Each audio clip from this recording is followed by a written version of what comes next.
आता आपण आज मी पडवळचे स्टफिंग करणार आहे। तर त्याच्यासाठी मी हे पडवळ घेतलेले आहेत, एकाच मापाचे कापून घेतलेत आणि त्याच्यातून मी अशा बिया काढून घेते।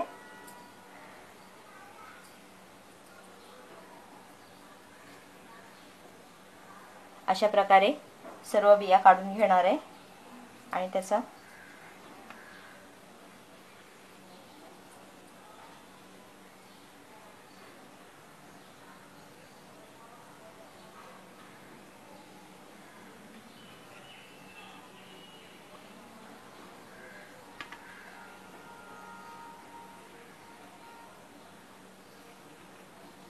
ह्या बिया काढून झालेल्या आहेत।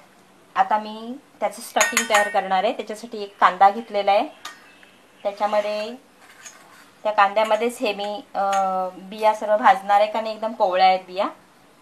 त्यातला आतला गर भाजणार आहे। वाटण घेतलेलं आहे, त्याच्यातून वाटण मी त्याच्यामध्ये टाकणार आहे स्टफिंगमध्ये आणि काही मसाले वापरणार आहे।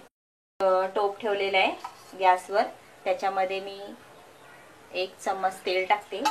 आपल्याला स्टफिंग जास्त पातळ नाही करायचे। त्यातच मी हिंग टाकते थोडं,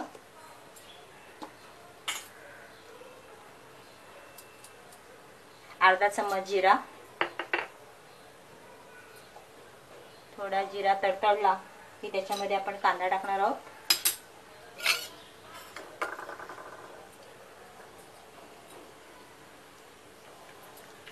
आता त्याच्यात कांदा टाकते। आपल्याला स्टफिंग थोडंच बनवायचं आहे, कारण जास्त नाही आहे भाजी आपल्याला स्टफिंगसाठी करायची आहे।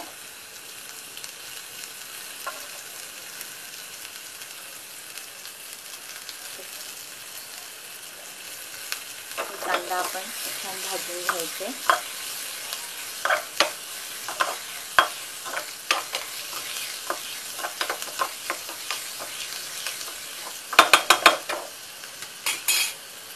त्यात मी मीठ टाकते, चवीप्रमाणे मीठ,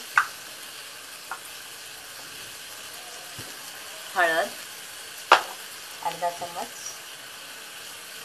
चम्मच मी मिक्स मसाला आगरी मसाला टाकते आणि अर्धा चम्मच गरम मसाला टाकते आणि हे मिश्रण आपण छान असं भाजून घ्यायचं, व्यवस्थित मिक्स करून। आपल्याला स्टफिंगच करायचं आहे म्हटल्यानंतर आपण ते जास्त भाजायचं नाही आहे। त्याच्यामध्ये मी हे पडवळच्या ज्या बिया काढलेल्या आहेत त्या सुद्धा टाकते। गर आणि बिया कोवळ्या असल्यामुळे त्याच्यामध्ये ते मिक्स करणार आहे। आपलं एवढं स्टफिंग तयार झालेलं आहे। त्यात मी ओलं खोबरं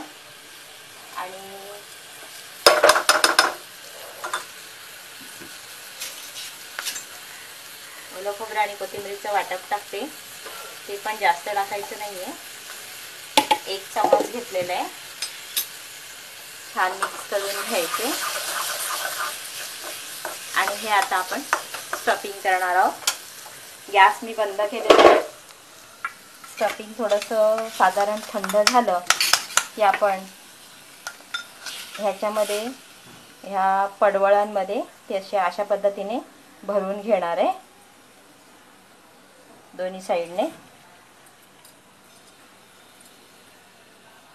जरा थंड झाला की ते व्यवस्थित राहील, अशा पद्धतीने स्टफिंग करून घेणार आहोत। झालेलं आहे। आता मी गॅसवरती एक पॅन ठेवला आहे, पॅन छान गरम झालेला आहे। त्यात मी तेल टाकते थोडं आणि हे स्टफिंग जे केलेले आहेत पडवळ, ते आपण असे दोन्ही साईडला थोडं तांदळाचं पीठ लावून, कडक राहण्यासाठी तांदळाचं पीठ लावते आणि पीठ लावून आपण हे फ्राय करून घेणार आहोत अशा प्रकारे।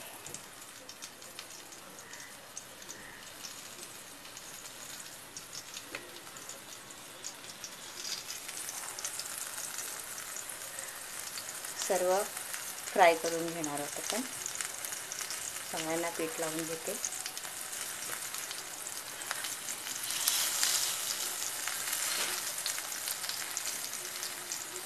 बघूया एका बाजूने ब्राऊन झाले आहेत का। जर एका बाजूने ब्राऊन झाले असतील तर आपण दुसऱ्या बाजूने सुद्धा त्यांना ब्राऊन करून घेऊया. छान ब्राऊन झालेले आहे.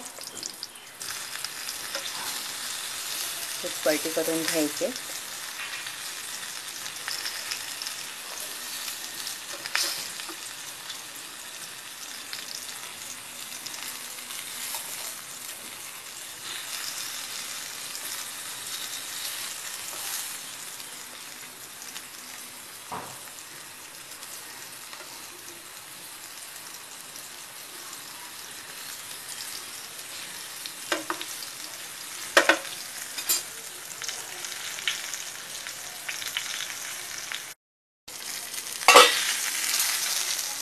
दुसऱ्या बाजूने सुद्धा छान ब्राऊन झालेले आहे.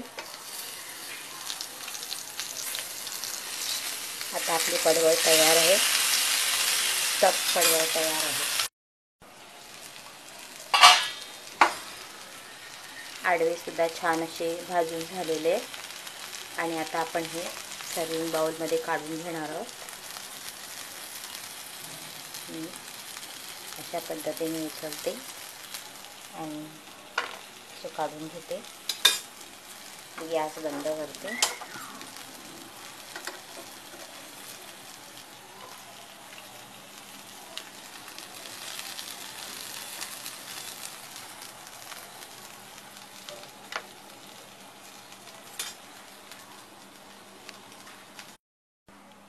अशा प्रकारे आपले भरलेले पडवळ तयार आहे.